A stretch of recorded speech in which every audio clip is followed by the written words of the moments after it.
Santos é atropelado e o Flamengo arranca um empate contra o Atlético Paranaense lá no Paraná.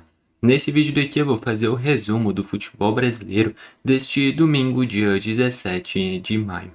Beleza? Vamos começar pela Série A, depois a gente passa pela Série B, Série C e assim completa todos os principais jogos que tiveram no futebol brasileiro. Série D também, passando por todos estes principais jogos. Eu já queria destacar que eu vou postar ainda a análise da vitória do Coritiba por 3-0 contra o Santos, surpreendente. Para mim foi o jogo mais impactante deste domingo no futebol brasileiro.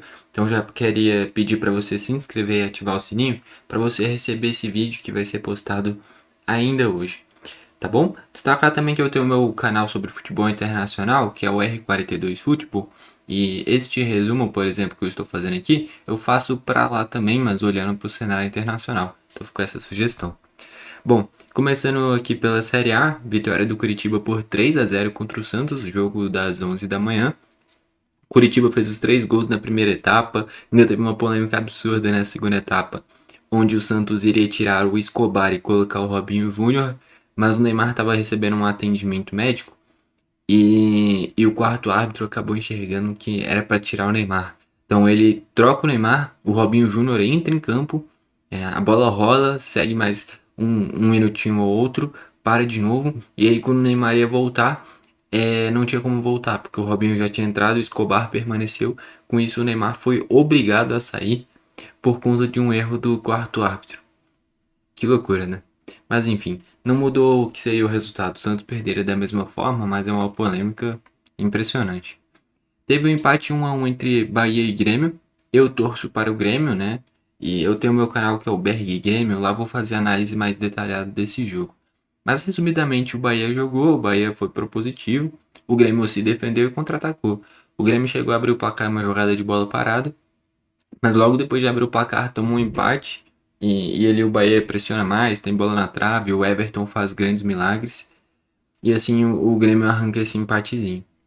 Botafogo e Corinthians, jogo do Arthur Cabral. Vitória por 3-1 do Botafogo com um hat-trick do Arthur Cabral. Os dois primeiros gols maravilhosos. O primeiro uma chapada de esquerda no cantinho.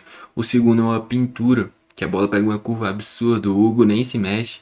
O segundo gol do Arthur Cabral é maravilhoso. O Garro até chegou a fazer o gol do Corinthians e naquele momento empatou em 1-1. Mas a real é que foi o jogo do Arthur Cabral. Arthur Cabral, ex-Palmeiras, enfrentando o Corinthians, ele destruiu.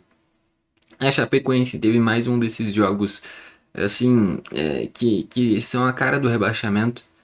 Aquele jogo contra o Vitória, em que a Chape estava vencendo com um a mais e toma um gol de empate, já entrando nos acréscimos ali, foi desastroso.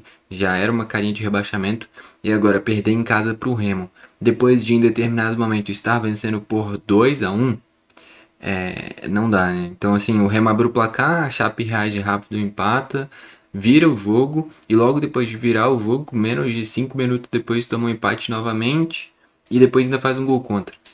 A Chapecoense não se ajuda, cara. No Brasileirão as coisas não funcionam.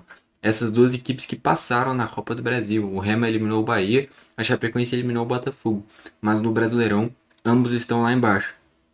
Só que assim, o Remo vem apresentando um momento de melhor, então acabou de ultrapassar o Mirassol e está apenas a 3 pontos de sair do Z4.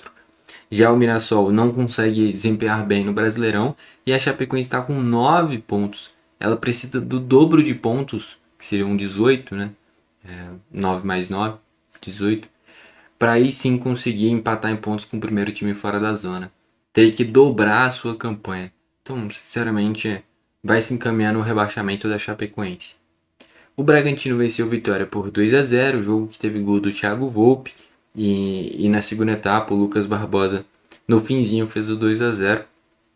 Para assim o Bragantino vencer por 2-0. O Bragantino que vive uma fase interessante, vinha oscilando nesses últimos jogos, mas no geral uma fase interessante. E o Vitória também vem de uma grande classificação sobre o Flamengo. Achava que o Vitória iria aprontar nesse jogo, inclusive, mas isso não aconteceu. 2-0 Bragantino. Para fechar a Série A, o Atlético Paranaense empatou em 1-1 com o Flamengo, jogo em que o Atlético saiu vencendo com o Mendonça. Na segunda etapa, o Atlético teve muitas oportunidades, o Viveiros perdeu muitas chances, teve um chutaço do Filipinho no travessão, era para o Atlético ter feito o segundo gol, ter matado o jogo, não matou. E logo depois de perder estas chances, E uma jogada em um grande passe do Léo Pereira para o Bruno Henrique.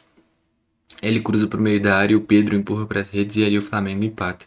Ainda teve a expulsão do Danilo, que sofreu pra caramba com o Viveiros, mas no geral o Danilo conseguiu marcar até que bem, porque é uma diferença muito clara, né? O Viveiros é muito mais forte, é muito mais novo, é muito mais rápido. Então, pro Danilo marcar ele é mais difícil. O Danilo é um cara que já tá indo pra reta final da carreira. E aí ele teve que fazer uma falta na reta final, tomou o segundo cartão amarelo, é expulso. Mas fecha nesse empate, eu acho que o torcedor flamenguista deve estar satisfeito. Jogar na Arena da Baixada lá no Paraná é muito difícil. E assim termina empatado.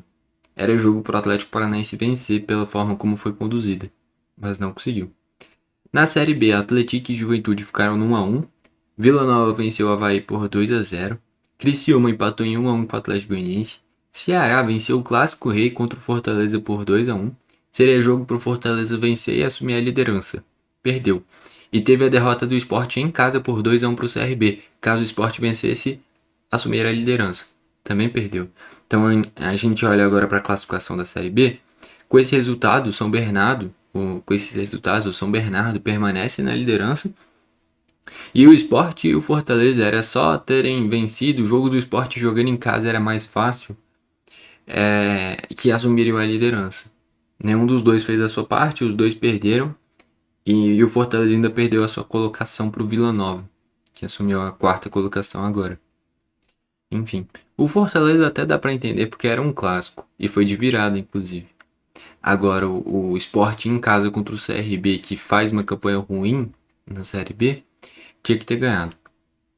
Na Série C, o Caxias bateu o líder Paysandu por 2-0. A Ferroviária venceu o segundo colocado, o Brusque, por 1-0. Essas equipes que são as mais fortes no momento na Série C, ambas derrotadas. Anápolis e Barra ficaram no 1-1 e o Ituano venceu o Guarani fora de casa por 3-1. Cara, a Série C é muito equilibrada, tá bom? O Guarani vinha em um momento de grande melhora, tinha acabado de meter 5-0 no Maringá. Caso vencesse, o Guarani assumiria a liderança, mas perdeu em casa pro Ituano. Era um jogo importante pro Guarani, né? Deixa eu pegar aqui agora a Série D. Série D que sempre tem muitos jogos, né? Então, Série D, a gente vai começar com Grupo 8, onde o Central do Pernambuco empatou com o Maguari 0-0 e o América de Natal meteu 5-0 no Laguna. O América de Natal é uma equipe tradicional, né? Seria interessante ver o América subir da Série D para a Série C. No grupo 16, Brasil de Pelotas e São José no 0-0. Grupo 11, Craque 2-1 para cima do Ouvidorense. No grupo 10, o Atlético de Alagoinhas perdeu em casa por 1-0 para Jacuipense. CSA venceu o CSE por 5-1. Seria interessante ver o CSA subir também, uma equipe tradicional. Tuna Luso 2-1 para cima do Águia de Marabá nesse confronto paranaense. Trem do Amapá 2-2 com o Oratório. Porto Velho e Igaporé 0-0. Independência 1-0 para cima do Araguaína. Cianorte 1-0 para cima do Cascavel. Ferroviário 2-0 para cima do Atlético Cearense. Sampaio Corrêa, outra equipe tradicional que seria interessante ver brigar pelo acesso.